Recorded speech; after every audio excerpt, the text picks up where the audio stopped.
battle buddies, wingmen, partners in crime. Well, not literally, of course. Crime is bad. Don't do crime, please. These are all analogies for the same thing. Friends. I'm guessing that everyone listening to this podcast has gotten where they are in life with the help and support of friends. Whether that be your middle school soccer buddy who pushed you a little harder to perfect your bicycle kick, or that dorm room pal who helped you study for those last-minute surprise exams in college. We all know those people who are responsible for helping us along the way.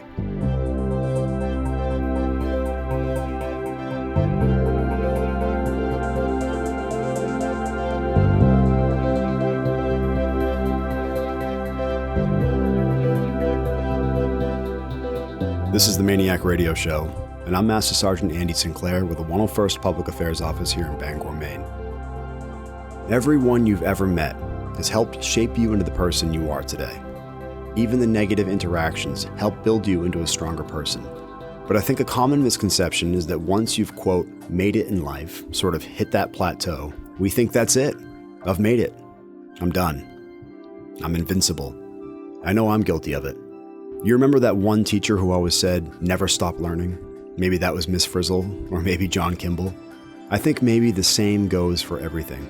But we can't do it alone, and the wingman concept plays a powerful role in today's world, not just in the Air Force. In this episode, we hear from an amazing individual who has a powerful story to tell, one that we could all benefit hearing, a story about perseverance, commitment, and resiliency.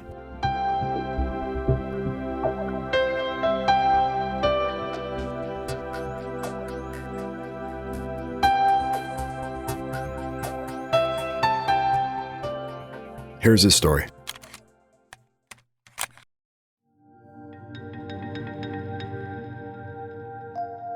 Master Sergeant Rick Martell, he is a boom operator for the 101st Air Refueling Wing, or the 132nd, right? Yes. I always get those mixed up sometimes. And he's gonna talk to us about his story, introduce himself a little bit. So, but first and foremost, I want to say thank you for coming in. Oh, you're very welcome. Glad to do it and happy to do it. That's awesome. So, sir, how long have you been in the military? How long have you been doing this? Should be about 23 years next week, I believe. Wow. So, next week. total time. And you'll be gone this time next week, right? Be gone next time. It'll be tomorrow night I'm leaving. No better way to spend your anniversary than in a hairdryer, right? Exactly. Many times. But yeah. It's what you make it. Yeah, it's what you signed up for, right? That's exactly true. Yeah. So have you always been a boomer, or did you do something different before? No, when I first got back in the Guard, roughly back in 2002, I believe it was, shortly after 9/11, I was in Comm Squad and took an incentive flight, and I knew I always wanted to fly in the plane, and I knew I couldn't fly the plane as a pilot. So my recruiter, Marty Clark, told me that I could be an in-flight refueler. And I said, well, what's that? He goes, well, enlisted guy with wings. And I said, cool, I'll do it. Yeah. And so he said, well, we'll get you back into your old field, which was comm, or admin back in the day, 1983. Just saying, I know, long time ago. But so I said, absolutely. I took an incentive ride, and Chief Master Sergeant Chuck Halstead was on the plane with then Sergeant Andy Robichaud. I took a flight, watched everything happening, and fell in love with it instantaneously. So when we landed, Chief Halstead said, did you like it? I said, nope, I loved it. And he chuckled. He said, would you like to fill out an application? I said, I sure would. He said, okay, there's no guarantees. He said, I don't think there's any openings right now, so it might be a few months. I said, no problem. And I don't think it was very much longer after that, maybe a month, maybe two, and I got a call back from Chief Halstead asking if I was still interested. And I said, certainly am. And he said, okay, you got an interview. And then I went through the interview process, and here I am today. That's awesome. And you still like it just as much as you did when you started? I love my job. Never gone to work. Yeah. And not a lot of people can say that. No. You know, I've never gone to work since I became a boom operator. That's awesome. Some days are better than others, just like anything else, but it's a fantastic job, best enlisted job anybody could have. Being in the flying community too, like it's probably afforded you the opportunity to go all sorts of cool places, right? Oh, absolutely. I've been all over the world. As I say, I get to fly all over the world, see things, get paid to do it. And when I do my job, I get to lay down and do it because I lay on my belly. Yeah, that's cool. So that's pretty cool. I didn't think about it that way. Yeah. That's pretty funny. Laying down on the job. Yeah, exactly, without getting in trouble. So you didn't evade SEER school like Chief Fair did for so many years, right? That is true. And he got very many ribbings for that, and they were very much justified. Yeah, that's good. Sorry, Chief, but you had that coming. He's a hell of a dude. And, Yeah. he always treated me right. Hey, we didn't agree every single day. Nobody but ever does. We're human beings, and nobody's going to. So If you did, it'd be concerning. I would be very concerned. Yeah. Again, I told you I'd make this short and sweet. So it's my understanding you came by today because you want to share your story with us. I have a little story that entails resiliency. I do not mind telling my story. I hate talking about myself, but if it helps somebody, I hope it does. And a few years ago, about 5 years ago now, this December, we were deployed to the Middle East, and I had a seizure. And didn't really know it was coming, just watching TV. And the next thing I know, I woke up in the hospital with pins and needles everywhere. The young doctor that was there when I woke up, he said, well, your flying career is over. And I kind of gave him that stunned look, I couldn't see my own face, but, and I don't really remember a whole lot. The resiliency comes from him having said that, and then, once I had my wherewithal, which took a while, by the way, because, I was transported to Landstuhl, Germany, and then on to Arlington, Virginia, and where I recuperated. Once I got back to the States, we found out what actually happened and caused my seizure, and it was alcohol. I knew I wanted to stop drinking when I went over there. I knew I was drinking too much, and I said, I got to stop. And that's what I did. So basically trying to help myself, I almost killed myself. Of course, I didn't know that and didn't think of it that way. Didn't think the drinking was that bad, but obviously it was because my brain was going like, where the heck is the booze? Because it's been used to it type of thing. Right. It was dependent on it, and your neurons in your brain were going like, bzz, bzz, that I basically had a short circuit. Mm-hmm. So anyway, once I had the wherewithal and understood what was going on, I was told by some people here that Big Blue wanted to basically kick me out of the military. And Rick Thompson at the time was squadron commander, and he said, absolutely not. He said, if this guy wants to go through pangs and pains of getting right, then we're going to give him that chance.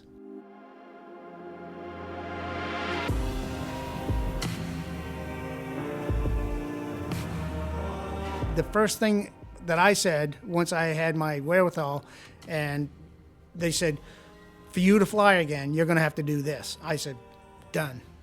And it took me 15 months of AA meetings, the intense courses down in Virginia.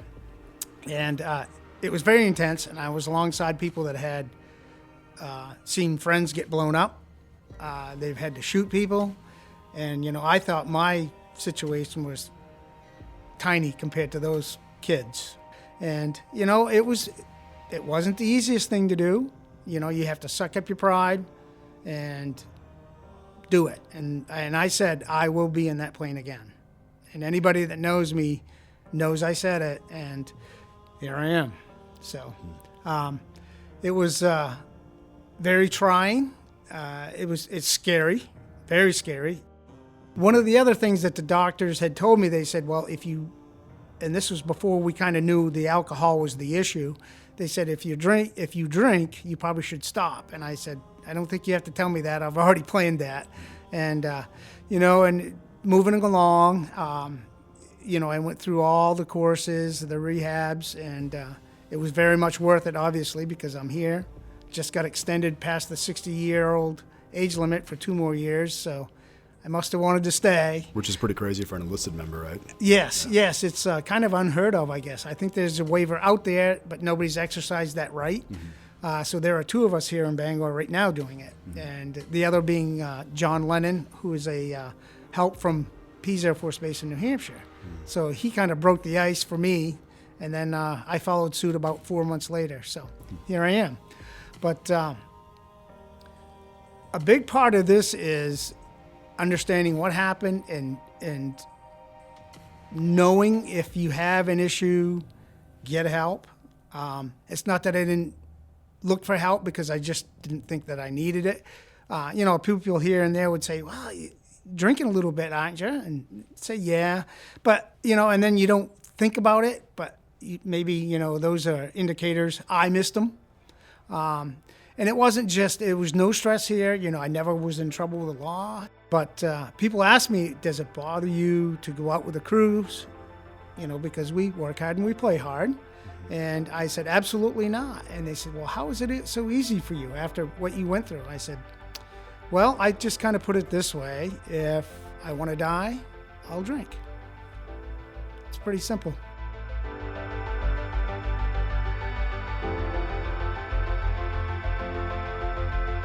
I tell myself every day, life is good.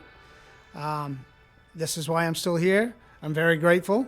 I know my wife is very grateful, and so is everybody out here, apparently, because they still call me names. So if they're not calling you names, they probably don't like you. So I'm still getting called names. Yeah, tough love, right? Tough love, yeah.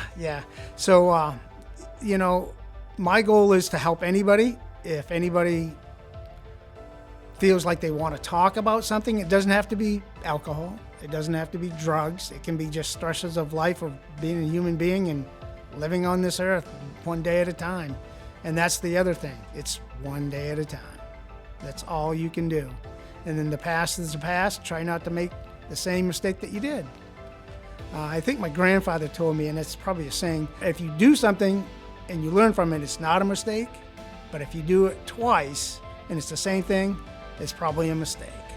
That's a good saying. And you probably need to look at yourself to fix it. So. Wow, that's pretty powerful.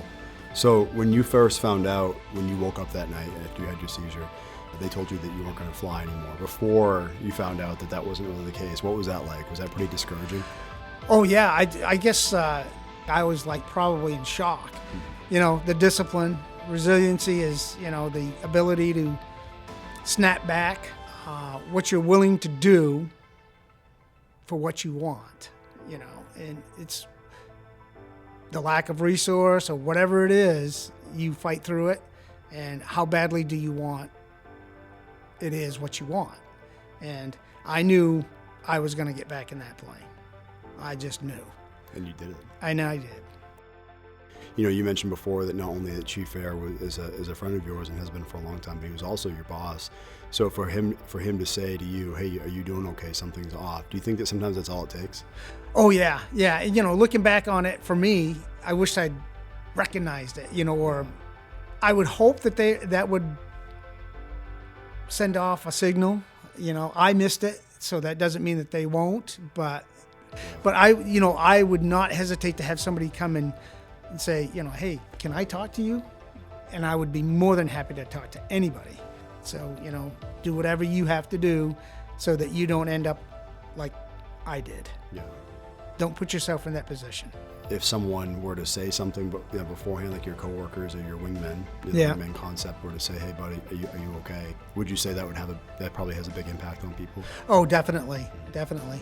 And, and probably people said stuff to me, but you just overlook it. You don't, it goes in one ear and out the other. And it's not that you're trying to ignore them, but it's just like, yeah, I got this. Yeah, you know better than they do. Right. It's like, I know me better than you know me. Mm-hmm. But, yeah, and that's human nature. Yeah. It's just the way it is. And it, obviously, the old saying, hindsight is 20/20.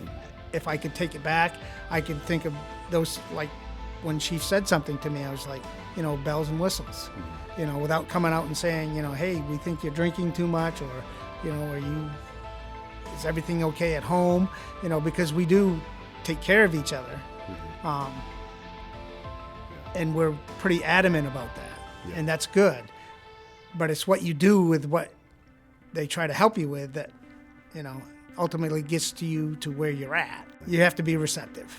That's interesting. And we all know how that goes sometimes. Well, and and that brings up a good point too, because as you know, we're very, the military as a whole is a very A-type personality, stubborn. I know I am. Yeah, definitely. That's just, but so accepting that help is probably. That's the, exactly, having somebody else tell you that you probably should seek help instead of you yourself telling yourself, hey, I should go do some, because type A's, exactly, and of course we need to be type A's, but we also need to be, what's a good way to put it? Softer type A's. Yeah, willing to accept help from people who care and right. recognizing that. And that's why people say stuff, it's because they care, so. Yeah, that's incredible. Yeah, that's an incredible story too. Is there anything you'd like to add? I guess I would say that, obviously we all know that life is an experience. It's a journey, and there are some bumpy roads. Don't be afraid to go over the bumps. It's great to be here. I appreciate everybody that's helped me along the way, and they can't get rid of me yet. And that's all that matters, right? Yeah. You'll go to your 70, right? Well, I don't know if I'd go that far. Yeah. But. Yeah. Well, I think I think that I speak for everybody when I say I appreciate you coming forward. Oh, you're very welcome. I'm glad. Again, if I could help one person, they can come to me at any time. And for me, being open about it has been very, I guess, uplifting and rewarding. So you've heard it from the man himself, Master Sergeant Martel. The Tunnel Rat. Is that your call sign? That's one of them. That's one of them. And people that don't know, it's because I'm older. That just means you have all the experience. That's right. And they should listen to you. Yeah.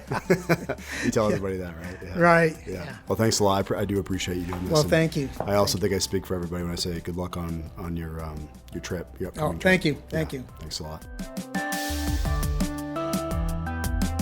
Master Sergeant Martel, thank you for sharing your story with us. And wherever you are in the world right now, please be safe, and thank you for your service. On another note, the Maine Air National Guard is looking for airmen to march in this year's Veterans Day Parade. If you haven't heard about it yet, you're either not from here or I don't know. I've got nothing else. If you're interested in marching in this year's parade, please get with your supervisor over drill and they'll point you in the right direction. Also, the 101st is having their tactical pause this Sunday. You may have read about it in the news or heard about it amongst your coworkers. But the Resiliency Tactical Pause is an Air Force-wide initiative with an intent to take a break from the daily grind, as Chief Wright, Chief Master Sergeant of the Air Force, put it. The goal is to focus on our airmen and their well-being. Colonel Roy said in the last podcast that this will not be a one-day thing, and he's not looking to check a box. This is the start of something bigger. If you have questions or concerns about the Resiliency Tactical Pause, contact your supervisor to find out more about what to expect this weekend. Chief Anderson, he was here back in June, he's the command chief for the Air National Guard, said that we need to develop a new pathway to reach our airmen. That's really what it's all about, right? Our airmen.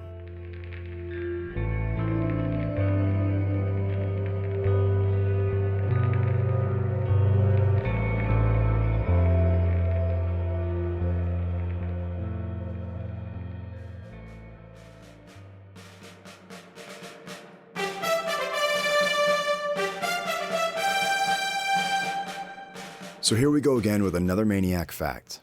The year is 1986. And the month? November. Hunting season, Thanksgiving, and of course, Veterans Day. As you all know, each year the MAINEiacs form up and march to honor our nation's veterans and remembrance for all they've done for our country. It's a time to reflect and honor those who came before through the time-old military tradition of drill and ceremony. If you've never seen it, it's a sight to see. Not just the brothers and sisters we serve with, but all the veterans that participate in the parade. Some who even give it their all to be there because it means so much to them to honor the timeless tradition. It's really remarkable and an amazing experience. In 1986, Bangor had the largest peacetime parade ever recorded in the great state of Maine. Several members from each unit from the 101st wore their dress blues and marched with pride. 101 members, to be exact. Vets from all over came to march, and each person who participated was entered into a drawing for a free gift as a thank you for their service. And on November 11th, 1986, the Joshua Chamberlain Bridge, which, by the way, at the time, was the state's largest bridge, was dedicated to all Maine veterans. The bridge originally opened, I guess that's the right word, back on November 11th, 1954, exactly 32 years earlier. Oh, and a side note, here's a fun fact. 1954, that was the year that President Eisenhower officially changed the name of the holiday from Armistice Day to Veterans Day. The Department of Transportation decided to give the bridge a facelift and give it an update. Structural steel, new pavement, and oh yeah, getting rid of that lead paint and replacing it with something a little more non-toxic. As I said, it was a sight to see. Brigadier General Roy Martin led the parade that consisted of military, civilians, and veterans alike, separate from his unit. The general later went on to say, quote, "I feel very proud. The MAINEiacs did an excellent job. They look sharp, and they enjoyed doing it." Pretty cool stuff, and a staple in Bangor Brewers history. Oh yeah, and that free gift that was given away? A brand new car, given to one lucky veteran.